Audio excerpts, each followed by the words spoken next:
రాజమండ్రిలో మహానాడు మేము పెట్టి వాళ్ళ అధికారులు ఉన్నారు. ఆ రోజు మా చుట్టే వాళ్ళ జెండాలు బొమ్మలు అన్నీ కట్టారు. ఆ రోజు తెలియదు వాళ్ళకి జగన్మోహన్ రెడ్డికి. ఈ కడప జిల్లాలో గడిచిన 5 ఏళ్లలో జగన్మోహన్ రెడ్డి చేసిన అరాచకము, అతని వల్ల ఇబ్బంది పడిన కార్యకర్తలు, వీళ్ళ అందరి యొక్క ఉద్దేశమే ఈరోజు మహానాడు కడప జిల్లాలో పెట్టడం జరిగింది. ఇంతకు ముందు వాళ్ళు అనేవాళ్ళు కడప జిల్లా వైఎస్ఆర్సీపీ అడ్డా అని. ఇప్పుడు మేము అంటున్నాం కడప జిల్లా తెలుగుదేశం పార్టీ అడ్డా అని. వైఎస్ఆర్ విగ్రహమైనా ఏ విగ్రహమైనా జెండా అనేది ఎవరు ఏ జెండా కట్టుకోవచ్చు, తప్పేం లేదు. అది వాళ్ళ అభిమానంతో కట్టుకునేది. ఎన్టీ రామారావు మహానీయుడు అప్పుడు పార్టీ పెట్టినప్పటి నుంచి ఒక్కొక్క జిల్లాలో ఎక్కడైనా ఒక ప్లేస్ సెలెక్ట్ చేసుకొని సంవత్సరానికి ఇక్కడ అక్కడ ఇంకొకరి కూడా ఇక్కడ పెట్టని కూడా పెట్టరు. అంటే ఇప్పుడు కడపలో ఈ ప్రోగ్రామ్ పెట్టడానికి కారణం ఏమిటంటారు? మేము ఇక్కడ పులివెందులలో జగన్మోహన్ రెడ్డి మీద కచ్చనేది ఇక్కడ వచ్చి ఒక ఎమ్మెల్యేగా గెలుచుకున్నాడు, ఎమ్మెల్సీ గెలుచుకున్నాడు కాబట్టి ఇక్కడ పెట్టాలని ఆయన ఉద్దేశంతో పెట్టినాడు. కానీ ఖచ్చితంతో సాధ్యంపుతో ఏం లేదు మేడం. ఆయన పరపాలంటూ బాగుంది మేడం. రాజమండ్రిలో మహానాడు మేము పెట్టి వాళ్ళ అధికారులు ఉన్నారు. ఆ రోజు మా చుట్టే వాళ్ళ జెండాలు బొమ్మలు అన్నీ కట్టారు. ఆ రోజు తెలియదు వాళ్ళకి జగన్మోహన్ రెడ్డికి. ఈ రోజు ఇక్కడ కట్టారని ఏదో మా కార్యకర్తలు కొంతమంది కట్టుకుంటారు వచ్చిన తోవలు. సొంతంగా మేము మహానాడులో ఆ రోజు మహానాడు రాజమండ్రిలో పెడితే మా రోడ్లో పెట్టారు కావాలని. మరి మేము ఆ రోజు గొడవలకు వెళ్ళాము. ఏం పెట్టుకోరు, అధికారులు ఉన్నారు, వాళ్ళు ఫోటోలు చూపించారు. ఈ రోజు మేము అదే మా కార్యకర్తలు, మా ఎమ్మెల్యేలు ఎవరు చెప్పలేదు, మాధవరెడ్డి అని చెప్పలేదు అక్కడ పెట్టమని.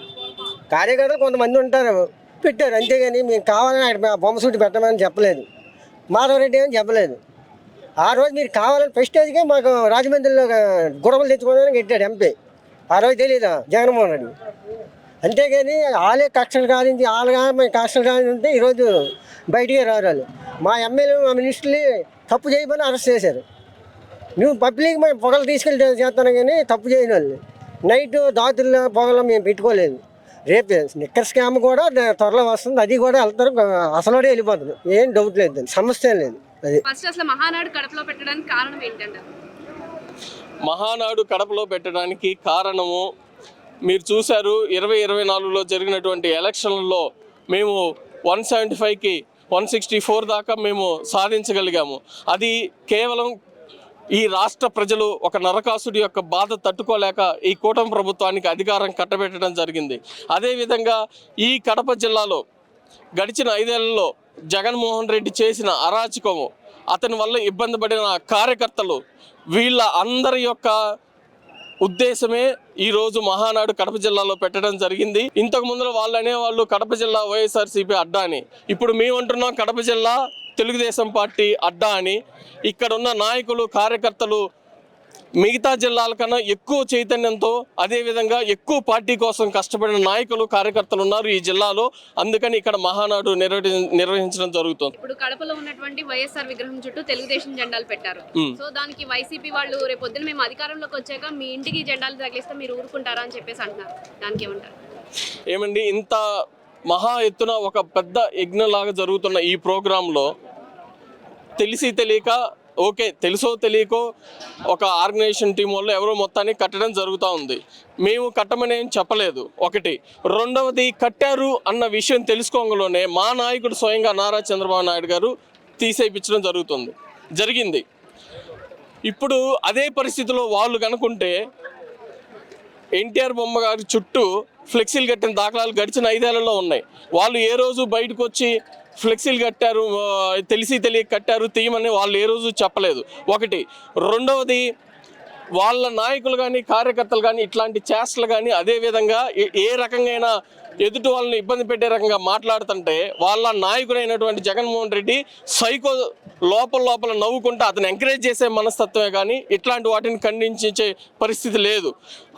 తరువాత నిన్నేదో వాళ్ళ నాయకుడు ఒక అతను అంటున్నాడు, రాజశేఖర రెడ్డి గారి చుట్టూ ఏదో కట్టారు, రేపు మా గవర్నమెంట్ వచ్చిన తర్వాత తెలుగుదేశం పార్టీ కార్యకర్తల ఇంటి పైన వాళ్ళ జెండా పెడతామని.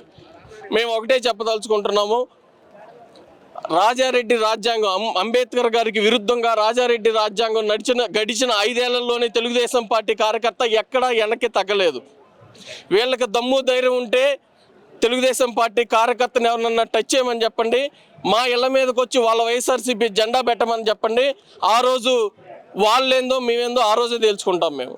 అలాగే జగన్మోహన్ రెడ్డి హయాంలోనే ఎక్కువ ఉద్యోగాలు వచ్చాయి. ఈ ప్రభుత్వం వచ్చి అధికారంలోకి రాగన్నా కూడా ఇంకా ఉద్యోగాలు ప్రకటించలేదు అని అంటూ ఉన్నారు. ఇప్పుడు జగన్మోహన్ రెడ్డి గారు ఎక్కడండి ఉద్యోగాలు ఇచ్చింది? చేపలు అమ్మే దగ్గర, పీతలు అమ్మే దగ్గర, వైన్సుల దగ్గర, తర్వాత ఏంటి అతను ఏదో బొబ్బొట్లు అమ్మే దగ్గర. ఇక్కడ తప్పితే అతను ఎక్కడన్నా జాబులు ఇప్పించిన గడిచిన 5 ఏళ్లలో ఈ రాష్ట్రంలో జనాలు ఉన్నారు, 5 కోట్ల జనాలు. వాళ్ళకి తెలుసు 5 ఏళ్లలో అతను ఇచ్చిన జాబులు ఏంటో ఏమండి. మేము కూటమి ప్రభుత్వం రాంగలోనే మొట్టమొదటిసారిగా డిఎస్సి మేము ప్రకటించాము. తర్వాత అన్న నారా లోకేష్ గారు రేయనగా పగలనక తెలిసిన ప్రతి కంపెనీకి వెళ్ళి, అదేవిధంగా విదేశాలకు వెళ్ళి మేము కంపెనీలు తీసుకురావడం జరుగుతుంది. ఇప్పటికే 2 లక్షల పైగా చిలుకల మేము జాబులు ఏవైతే ఉన్నాయో దానికి ప్లేస్మెంట్లు ఇవ్వడం జరుగుతూ ఉంది. రానున్న రోజుల్లో మేము యువగలంలో ప్రకటించినటువంటి 20 లక్షల జాబ్ క్యాలెండర్లు ఏవైతే ఉన్నాయో దాన్ని కంపల్సరీగా వచ్చే 5 ఏళ్లలో మేము వాటిని ఇస్తాము. అంతకు మించి చేయటానికి ఉంది. యువత చాలా కాన్ఫిడెంట్గా రెడీగా ఉన్నారండి. వీళ్ళ మాయ మాటలు నమ్మే పరిస్థితి ఎవరికీ లేదు. మీరు ఊరుకుంటారా అని చెప్పేసి అంటున్నారు, దానికి ఏమంటారు? వైఎస్ఆర్ విగ్రహమైనా ఏ విగ్రహమైనా జెండా అనేది ఎవరు ఏ జెండానా కట్టుకోవచ్చు, తప్పేం లేదు. అది వాళ్ళ అభిమానంతో కట్టుకునేది. వైఎస్ఆర్ విగ్రహాలు ఎక్కడ ఊరూరా పెట్టినప్పుడు, చంద్రబాబు నాయుడు ప్రభుత్వం ఉన్నప్పుడు ఊరూరా పెట్టినప్పుడు ఆయనకు రక్షణ కల్పించి జగన్మోహన్ రెడ్డి పాదయాత్ర చేసినప్పుడు కూడా ఎక్కువ రక్షణ కల్పించి ప్రొటెక్షన్ ఇచ్చి ఆయన కార్యక్రమాలు చేసే విధంగా ముందుకు ఏ విధంగా ఆటంకం కలగకుండా చేశారా కానీ ఇబ్బందులు కలిగించలేదే. అదే వాళ్ళు వైసీపీ జగన్ గవర్నమెంట్ ఉన్నప్పుడు చంద్రబాబు నాయుడు గారు సొంత నియోజకవర్గం రావాలంటే కూడా ఆటంకాలు సృష్టించి అనేక ఇబ్బందులు పెట్టించి కేసులు పెట్టించి ఈరోజు మా పైన కూడా 18 కేసులు పెట్టారంటే ఏ క్యాడర్ ముందుకు వస్తే వాళ్ళ మీద కేసులు పెట్టి ఇబ్బంది పెట్టిన ప్రభుత్వం అది, కక్షపూర్తి ప్రభుత్వం అది. ఇక్కడ తెలుగుదేశం ప్రభుత్వం అనేది అందరూ సమానంగా ఉండాలా, అందరూ సమానం, ప్రజలందరూ సమానం, ఆ పార్టీ వాళ్ళు ఈ పార్టీ వాళ్ళు అనేది లేదు. ఎన్నికలప్పుడు రాజకీయాలు చేసుకుంటామనే తత్వం ఉన్నటువంటి నాయకుడు చంద్రబాబు నాయుడు, అదే మనస్తత్వం ఉన్నటువంటి క్యాడర్ తెలుగుదేశం క్యాడర్. ఈరోజు లక్షల్లో కోట్లలో క్యాడర్ ఉన్నారంటే అది తెలుగుదేశం పట్టే బలం. ఎప్పుడూ ఆ విధంగా ఆలోచించాం. ఎవరైనా ఏ విగ్రహమైనా ఎవరైనా పెట్టుకోవచ్చు. జెండాలు అనేది అభిమానంతో కట్టేది ఎక్కడైనా పెట్టుకోవచ్చు. అభిమానంతో కట్టే జెండాకి వాళ్ళు రాజకీయం చేయాలని చూడడం అనేది చాలా దురదృష్టకరం. ఇలాంటి నీచమైన రాజకీయాలు చేసి అందుకే వాళ్ళు 11 సీట్లు మమ్మల్ని 23 సీట్లు అన్నారు. ఈరోజు 11 సీట్లు దింపేశారు చంద్రబాబు వైఎస్ జగన్ని. కాబట్టి వాళ్ళ ఇప్పటికైనా బుద్ధి తెచ్చుకొని ప్రజాపక్షాన ప్రజల సమస్యలపైన పోరాటం చేసి నీకు వగుంటే అసెంబ్లీలో అడుగుపెట్టు, అసెంబ్లీలోని ప్రజా గళాన్ని వినిపించు. వైఎస్ జగన్మోహన్ రెడ్డి నువ్వు ఒక ప్రతిపక్ష నాయకుడు హోదా రాకపోయినా నువ్వు ఎమ్మెల్యేగా, నీ ప్రతిపక్ష ఎమ్మెల్యేలుగా 11 మంది గెలిపించారు. ప్రజల గళాన్ని అసెంబ్లీలో వినిపించు, అప్పుడు నిన్ను మెచ్చుకుంటారు. కానీ ఇలా చౌకబారు రాజకీయ చులాకులు పలికితే మాత్రం ప్రజలు ఇక్కటిగా అతలాకుతలానికి అణిచేస్తారని ఇక్కడ నేను ఈ సందర్భంగా తెలియజేసుకుంటానమ్మా. కడపలో మహానాడు పెట్టడానికి కారణం ఏంటంటారు? ఇంకోటి ఇదేం కొత్త కాదు. ఎన్టీ రామారావు మహానీయుడు అప్పుడు పార్టీ పెట్టినప్పటి నుంచి ఒక్కొక్క జిల్లాలో ఎక్కడైనా ఒక ప్లేస్ సెలెక్ట్ చేసుకొని సంవత్సరానికి ఇక్కడ అక్కడ నిర్ణయంలో ఇంకొకరి కూడా ఇక్కడ పెట్టరు కూడా పెట్టరు. ఇంకొకరి ఇంకొక ప్లేస్ సెలెక్ట్ చేసుకుంటారు. అంతేగాని వార్నింగ్ ఇవ్వాలా, బాగా చేయాలా అని చెప్తాను. అది ఇంకోటి, అది మనం చెప్పకూడదు. ఇప్పుడు పెట్టిండేది జనాలకే తెలుస్తుంది కదా, ప్రజలు ఏమి ఎట్లా అనేది జనాలకి. ఇక్కడ అక్కడి నుంచి మనం చెప్పాలంటే మనం బార్డర్ ఏరియా కర్ణాటక, అక్కడి నుంచి వస్తున్నామంటే మన సీఎం, మన గవర్నమెంటు, మన పార్టీ అనే ఒక గౌరవంతో అందరూ వస్తుండారు. కానీ ఇదేం స్పెషాలిటీ ఏం కాదు.